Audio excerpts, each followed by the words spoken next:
It seems that right now, everything in Donald Trump's life is falling apart. So yesterday, of course, I talked about the fact that he has had to pull 55 different nominations just this year because he couldn't get them through. He couldn't get them through a Republican-controlled Senate. So 55 individuals that Trump wanted in power, now relegated to the dustbin of history. But that's just a small part of the very many failures and problems that Donald Trump is facing today.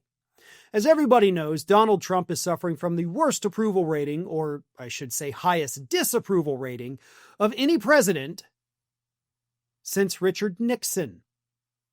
He is currently tied with George W. Bush following Hurricane Katrina, of course. But to get a worse disapproval rating, we have to go all the way back to Nixon after Watergate. So it basically took a federal crime for the last guy to get as unpopular as Donald Trump is today. And again, that's just a small sliver of his problem. Paul Blumenthal wrote a piece in HuffPost this week, and I love it because he just lays out how badly Donald Trump is failing across the board. Let me read you this. Democrats swept the November 4th elections. Blame for the nation's longest government shutdown fell at Trump's feet. Universities roundly rejected Trump's compact to impose ideological control. Late-night host Jimmy Kimmel wasn't fired despite Trump's best efforts.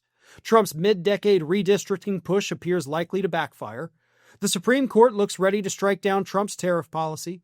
Trump's retribution campaign against his perceived enemies have foundered in court in humiliating fashion. The Republican Party has begun to fracture over the invitation of the anti-Semitic racist influencer Nick Fuentes into the party's tent. Trump has even begun clashing with his closest allies as a break with Representative Marjorie Taylor Greene led her to resign from Congress. Then, of course, the Epstein files.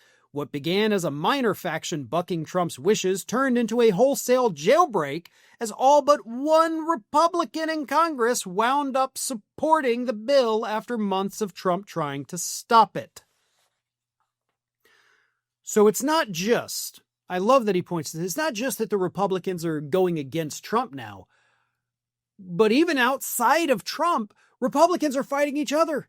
Like, do we welcome in the white nationalists? Do we want the racists to be a part of the party? And a part of the party is saying, yeah, we do. Why not? So, of course, the other half is like, you guys are effing crazy. No, we don't. It's not just Trump. Even though, again, everything with him is falling apart, right? Alita Habba gets kicked out of her post this week. Lindsay Halligan last week. All these prosecutions are failing. The media is starting to pick up on his growing health problems, which is actually then making his health problems worse, as demonstrated by his 150 post an hour social media blitz this week. The man is falling apart.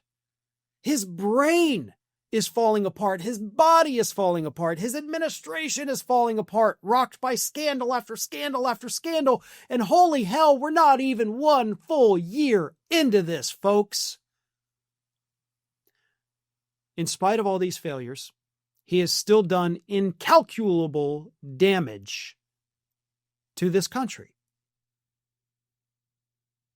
But all of that, every bit of it, sending National Guard troops to patrol our streets, every bit of it, attacking Venezuela, all of that would be forgiven by voters if the economy was okay. But Donald Trump has the lowest approval rating on the issue of handling the economy in decades. 36% approve of his handling of the economy, and that's the nail in the coffin. That's the one thing he cannot lie his way out of. That's the one thing that you can't distract people from. It's real and it's what they feel every day. They can't be distracted from it. You can't paint over it and pretend, no, inflation's not real. They feel it every day. And as long as that happens, Trump's life is going to continue to be hell. So if he continues down this path, if he keeps up with these policies that are harming American voters economically, he's done for. Scientists recently discovered a new evolutionary trait in puppies, and it's that they cannot grow up and reach their full potential unless you subscribe to this channel. Don't do it for me, folks. Do it for little Atlas and Judge here. Good boys. You do good. You want to say something? No? Okay.